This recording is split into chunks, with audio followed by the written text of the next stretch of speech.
આદિત્ય પટેલના નામની જાહેરાત થતાં જ તેમના પર શુભેચ્છાઓનો વરસાદ વરસ્યો હતો. નવા નામની જાહેરાત પ્રસંગે શહેર અધ્યક્ષ સહિત સંગઠનના હોદ્દેદારો પણ ઉપસ્થિત રહ્યા હતા. આદિત્ય પટેલે પ્રમુખ તરીકેનું પદ ગ્રહણ કરતા પહેલા મા સરસ્વતીને વંદન કર્યા. આદિત્ય પટેલના નામની જાહેરાત થતાં જ તેમના પર શુભેચ્છાઓનો વરસાદ વરસ્યો હતો. સમિતિના તમામ સભ્યોએ મળી નવા અધ્યક્ષને સ્વામી વિવેકાનંદની મૂર્તિ ભેટ આપી સત્તાવાર રીતે પદ ગ્રહણ કર્યા બાદ નવનિયુક્ત અધ્યક્ષ આદિત્ય પટેલે પ્રતિક્રિયા આપતા જણાવ્યું હતું કે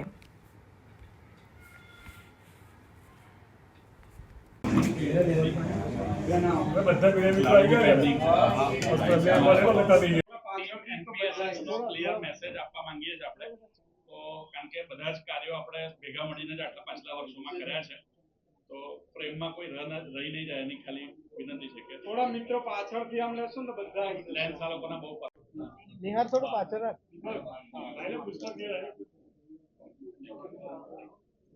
ચલો યાર રેડી ચલો ચાલો રેડી બોલેલા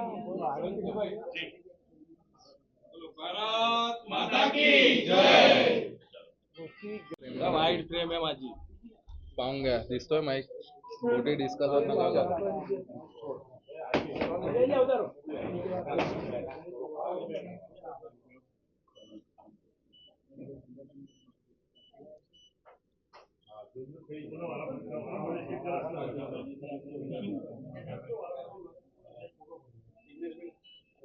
ચોક્કસ ધારાધોરણ મુજબ એક એવી એની રિવ્યુ કરીને એના ડામવા માટેના ચોક્કસ પ્રયત્ન થવા જોઈએ અને અમે કરીશું.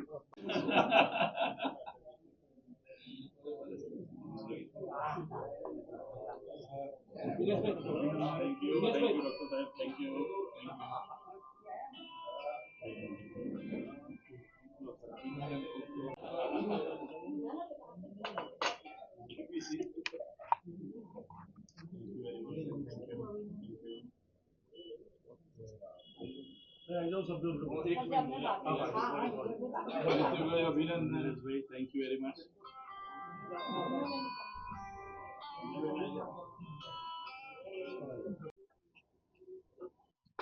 ગણપતિ બાપ્પા મોરયા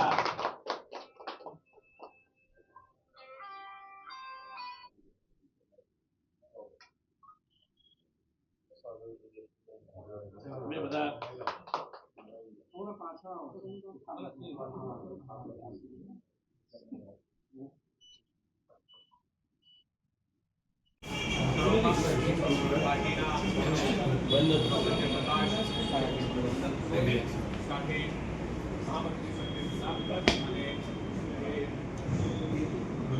મકાન જે તદ્દન જર્જરિત હાલતમાં હોય એટલે કે જે સરકારશ્રીની ગાઈડલાઈન છે એ મુજબનો સ્ટાન્ડર્ડ ધરાવતું ન હોય એને સમગ્ર શિક્ષા રાજ્ય સરકારનું જે સમગ્ર શિક્ષા ડિપાર્ટમેન્ટ છે એને અમે ભલામણ કરીને એ જલ્દીમાં જલ્દી એ શાળાનું બાંધકામ નવા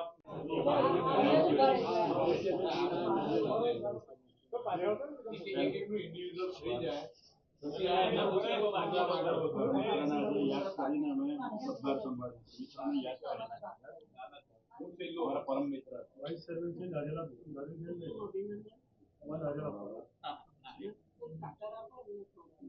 અમારા સૌથી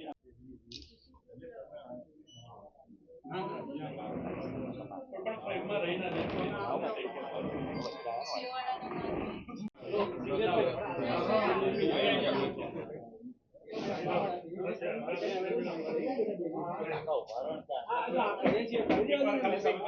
હા હા શુભેચ્છા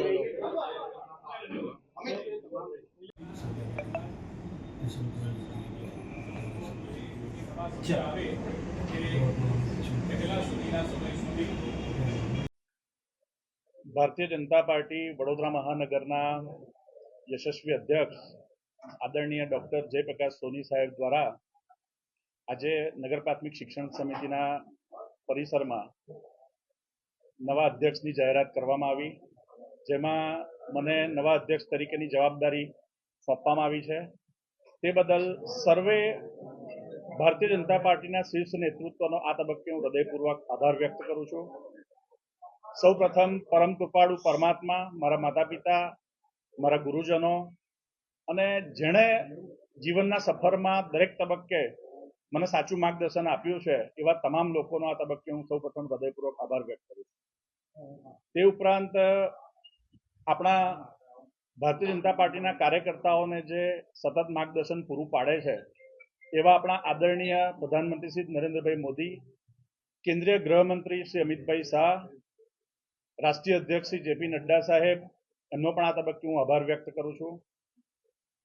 આપણા ગુજરાતના મુખ્યમંત્રી શ્રી ભૂપેન્દ્રભાઈ પટેલ સાહેબ, ભારતીય જનતા પાર્ટીના પ્રદેશ અધ્યક્ષ શ્રી જગદીશભાઈ વિશ્વકર્મા સાહેબ, સંગઠન મહામંત્રી શ્રી રત્નાકરજી, વડોદરા મહાનગરના પ્રભારી અને પ્રદેશના ઉપાધ્યક્ષ એવા ગોરધનભાઈ ઝડફિયાજી, રાજ્યના ગૃહમંત્રી અને વડોદરાના પ્રભારી મંત્રી એવા હર્ષભાઈ સંઘવીજી, તેમનો પણ આ તબક્કે હું હૃદયપૂર્વક આભાર વ્યક્ત કરું છું. વડોદરા મહાનગરના અધ્યક્ષ કે જેઓ ભારતીય જનસંઘ અને ભારતીય જનતા પાર્ટીની મૂળ વિચારધારા એટલે કે સેવા, સુશાસન અને અંત્યોદયની વિચારધારાને મજબૂતાઈથી જમીન પર ઉતારવા માટે નિષ્કામ ભાવે કટિબદ્ધ છે એવા ડોક્ટર જયપ્રકાશ સોની સાહેબનો પણ આ તબક્કે હું હૃદયપૂર્વક આભાર વ્યક્ત કરું છું. ગુજરાત વિધાનસભાના મુખ્ય દંડક અને રાવપુરા વિધાનસભાના લોકપ્રિય ધારાસભ્ય શ્રી બાલકૃષ્ણ શુક્લ સાહેબનો પણ આ તબક્કે હું આભાર વ્યક્ત કરું છું. વડોદરા મ્યુનિસિપલ કોર્પોરેશનના મેયર, વડોદરા શહેરના પ્રથમ નાગરિક મેયર શ્રીમતી પિંકીબેન સોનીનો પણ આભાર વ્યક્ત કરું છું. અને વડોદરાના સર્વાંગી વિકાસ માટે થઈને એક વિઝન વડોદરા સાથે જે સતત વડોદરાના લોકોની સુખાકારી માટે આગળ વધી રહ્યા છે અને વડોદરાના પ્રત્યેક નાગરિકમાં મારું વડોદરા, વહાલું વડોદરા આ પ્રકારની ભાવના કાર્યાન્વિત થાય એ માટે જેઓ સતત કટિબદ્ધ છે એવા ડોક્ટર હેમાંગ જોશી સાહેબ, વડોદરાના સાંસદશ્રીનો પણ આ તબક્કે હું હૃદયપૂર્વક આભાર વ્યક્ત કરું છું. વડોદરાના માંજલપુર વિધાનસભાના ધારાસભ્ય પૂર્વ મંત્રી શ્રી યોગેશભાઈ પટેલ, પૂર્વ મંત્રી શહેર વિધાનસભાના ધારાસભ્ય શ્રીમતી મનીષાબેન વકીલ, સયાજીગંજ વિધાનસભાના ધારાસભ્ય, પૂર્વ મેયર, પૂર્વ નગર પ્રાથમિક શિક્ષણ સમિતિના અધ્યક્ષ કે જેઓ યુવા મોરચાથી મારી સાથે સતત મને માર્ગદર્શિત કરતા રહ્યા છે એવા શ્રી કેયુરભાઈ રોકડિયા અને અકોટા વિધાનસભાના ધારાસભ્ય કે જેમનો પરિવાર જ ભારતીય જનતા પાર્ટીના ફાઉન્ડેશનમાં છે એવા શ્રી ચૈતન્યભાઈ દેસાઈ સાહેબ, એમનો પણ આ તબક્કે હું હૃદયપૂર્વક આભાર વ્યક્ત કરું છું. વડોદરા મહાનગરપાલિકાના ડેપ્યુટી મેયર શ્રી ચિરાગભાઈ બારોટ, સ્ટેન્ડિંગ કમિટીના ચેરમેન ડોક્ટર શીતલભાઈ મિસ્ત્રી, નેતા મનોજભાઈ, દંડક શૈલેષભાઈ, એમનો પણ આ તબક્કે હું હૃદયપૂર્વક આભાર વ્યક્ત કરું છું. આ શુભ ઘડીમાં હું નગર પ્રાથમિક શિક્ષણ સમિતિના પૂર્વ ચેરમેન મારા મિત્ર સ્વ હિતેશભાઈ પટનીને પણ હું હૃદયપૂર્વક શ્રદ્ધાસુમન અર્પણ કરું છું. પૂર્વ ચેરમેન સ્વ નિશિતભાઈ દેસાઈ જે મારા પરમ મિત્ર હતા તેઓને પણ હું શ્રદ્ધાસુમન અર્પણ કરું છું. સાથે સાથે આપણા વાઇસ ચેરમેન શ્રી અન્નાબેન ઠક્કર, એઓ શાસનાધિકારી શ્રી ડોક્ટર વિપુલભાઈ ભરતિયા અને નગર પ્રાથમિક શિક્ષણ સમિતિના સર્વે મારા સાથી સભ્યો જિગ્નેશભાઈ સોની, રંજીતભાઈ રાજપૂત, વિજયભાઈ પટેલ, ભરતભાઈ ગજ્જર, કિરણભાઈ સાળુંકે, નિલેશભાઈ કહાર, જિગ્નેશભાઈ પરીખ, કિશોરભાઈ પરમાર, નીપાબેન પટની, શર્મિષ્ઠાબેન સોલંકી, રીટાબેન માંજરાવાલા, આ સર્વેનો પણ આ તબક્કે હું ટીમ એનપીએસએસ ના ચેરમેન તરીકે હૃદયપૂર્વક સ્વાગત કરું છું અને આભાર વ્યક્ત કરું છું.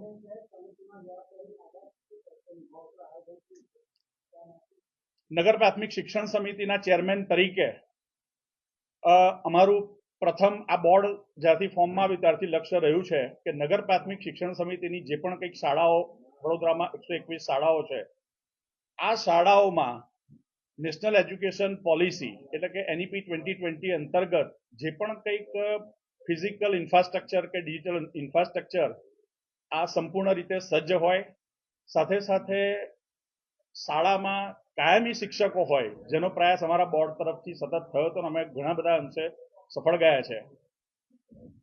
કર્મચારીઓની જે નિમણૂક જે એડમિનિસ્ટ્રેશનમાં છે એની માટેનો પ્રશ્ન પણ અમે હાથે લેવાના છે અને એ સિવાય શાળા પરિસરનું વાતાવરણ NEP 2020 એટલે કે નેશનલ એજ્યુકેશન પોલિસીના ગાઈડલાઈન મુજબનું શાળા પરિસરનું વાતાવરણના સર્જન થાય એની માટે અમે આગામી દિવસોમાં કાર્ય હાથ ધરવાના છે.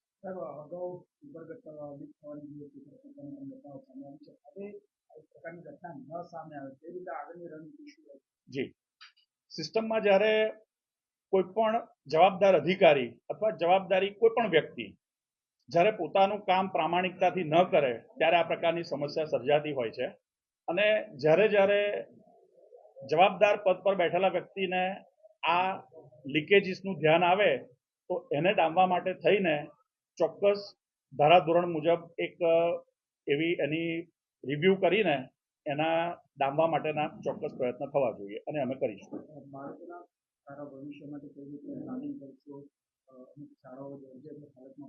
જી જી, શાળા મકાનોના સંદર્ભમાં મકાન જે તદ્દન જર્જરિત હાલતમાં હોય એટલે કે જે સરકારશ્રીની ગાઈડલાઈન છે એ મુજબનો સ્ટાન્ડર્ડ ધરાવતું ન હોય એને સમગ્ર શિક્ષા રાજ્ય સરકારનું જે સમગ્ર શિક્ષા ડિપાર્ટમેન્ટ છે એને અમે ભલામણ કરીને એ જલ્દીમાં જલ્દી એ શાળાનું બાંધકામ નવા બિલ્ડિંગનું બાંધકામ મંજૂર થાય અને શક્ય હોય એટલું વહેલું એનું બાંધકામ શરૂ થાય એ અમારો પ્રયત્ન હોય છે. અને જે શાળાને મકાન સારું હોય પરંતુ એને ભૌતિક સુવિધાથી સજ્જ બનાવવાનું હોય તો અમે એમાં નવી એમ્યુનિટીઝ ઊભી કરવા માટે સતત પ્રયત્નશીલ હોઈએ છીએ.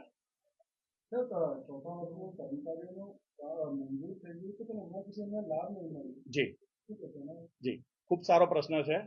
ચોથા વર્ગના કર્મચારીઓ એ આમ જોવા જઈએ તો સમાજના સૌથી એવા વ્યક્તિઓ કે જેઓ કોઈ પણ જગ્યાએ પાયામાં લોકોની જરૂરિયાત સંતોષવામાં હોય છે તો એ લોકોનું પ્રાધાન્ય સૌથી ટોપ પર હોવું જોઈએ. XYZ રીઝનથી વર્ષોથી જૂનો પેન્ડિંગ પ્રશ્ન હતો પણ અમે સૌ બોર્ડના મેમ્બર સૌભાગ્યશાળી છીએ કે અમારા બોર્ડના સમયમાં આ પ્રશ્નને ખૂબ મજબૂતાઈથી હાથ પર લેવામાં આવ્યો. એમાં અમને શહેર અધ્યક્ષથી લઈને તમામ જે પણ ચૂંટાયેલા પદાધિકારી છે એ લોકોનો ખૂબ પોઝિટિવ સાથ સહકાર મળ્યો, જેના પરિણામે આ એક પોલિટિકલ વિલ એટલે કે રાજકીય ઈચ્છા શક્તિ પ્રબળ બનવાથી અત્યારે એનું નિરાકરણ પ્રોસિજરિયલ પ્રક્રિયામાં છે. અને જ્યારે 30 વર્ષ 32 વર્ષ જૂના પ્રશ્નોને હલ કરવા માટેનો પ્રયાસ થતો હોય તો એની પ્રોસિજરિયલ પ્રક્રિયા જે સરકારના ધારાધોરણ પ્રમાણે હોય એ કરવાની હોય છે. અને એ પ્રક્રિયા ખૂબ ઝડપથી ચાલી રહી છે અને ટૂંક સમયમાં એનો નિવેડો થશે અને જે લાભ પહોંચાડવાનો છે એ લોકોને મળશે. પરંતુ અમારું પોલિટિકલ વિલ એકદમ આમાં ક્લિયર છે કે અમારે એમનો પ્રશ્ન સોલ્વ કરવાનો છે અને એમને એમનો લાભ હક અપાવવાનો. આમાં ચોક્કસ ડેડલાઇન આપણે નહીં આપી શકીએ કારણ કે ચેરમેન તરીકે હું અત્યારે ગઈકાલ સુધી સભ્ય તરીકેના અત્યારે રોલમાં હતો એટલે મારી પણ કેટલીક માહિતીની મર્યાદા હોય તો હું નથી ઈચ્છતો કે કોઈ પણ આ ચેરમેનના સીટ પરથી એવી માહિતી આપવામાં આવે જેનાથી મીડિયા મિત્રો ગેરમાર્ગે દોરાય અથવા તેના માધ્યમથી લોકો, કારણ કે આપ લોકો સુધી સાચી માહિતી, સત્ય માહિતી, લોકોના પ્રશ્નોને પહોંચાડતા હો છો તો સદાય તમને સાચી માહિતી અમારા તરફથી મળે એવો અમારો આગ્રહ રહેશે. જી જી, હા, એ આપ જે બોલી રહ્યા છો એ આટલું જેટલી સરળતાથી આપણે વ્યક્ત કરી રહ્યા છે એવું નથી. એની કેટલીક પ્રોસિજરિયલ રાજ્ય સરકારના ડિપાર્ટમેન્ટ સાથેના લાયઝનમાં પ્રક્રિયા હોય છે અને એ પ્રક્રિયા પૂર્વ કર્યા પછી ભવિષ્યમાં આ વિષયને લઈને કોઈ ચૂક ન રહી જાય એ પણ અમારે જોવાનું હોય છે. એટલે અમે કોઈ પણ એવી ચૂક કરવા માંગતા નથી કે અમારે એમને કોઈ પણ નાનામાં નાની બાબતે નિરાશ કરવા પડે. અમે એમના ચહેરા પર સદાય સ્મિત જોવા માંગીએ છીએ. કદાચ થોડું સમયમાં ફેરફાર થઈ શકે પરંતુ અમારી નીતિ અને નિયત આ પ્રશ્નને લઈને ખૂબ સ્પષ્ટ છે. જી જી જી જી જી જી જી,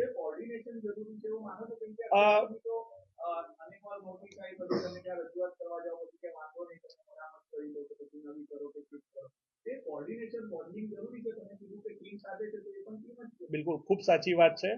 જ્યારે સિસ્ટમમાં શરીરના પણ અલગ અલગ અંગો જ્યારે એક સૂત્રતાથી કામ કરે ત્યારે જ માનવ શરીર સંપૂર્ણ તેનું પરફોર્મન્સ આપી શકતું હોય છે. જ્યારે મારું ગળું સ્વસ્થ ન હોય અને અત્યારે બોલવાનો પ્રયાસ કરું તો હું તમને યોગ્ય બાઇટ નહીં આપી શકું, બરાબર. તો કહેવાનો ભાવાર્થ આટલો જ છે કે શરીરના તમામ અંગો સ્વસ્થ હોય, સિંક્રોનાઇઝ હોય તો જ આમાં તમને રિઝલ્ટ મળશે. અમારો ચોક્કસ પ્રયાસ રહેશે કે કોર્પોરેશનના પદાધિકારી હોય કે રાજ્ય સરકાર હોય તેની જોડે એવું સંકલન થાય કે જેની અસર લોકહિતના કે સમિતિના કે સંસ્થાના હિતના કોઈ પણ નિર્ણય કે પરિણામ પર ન પડે.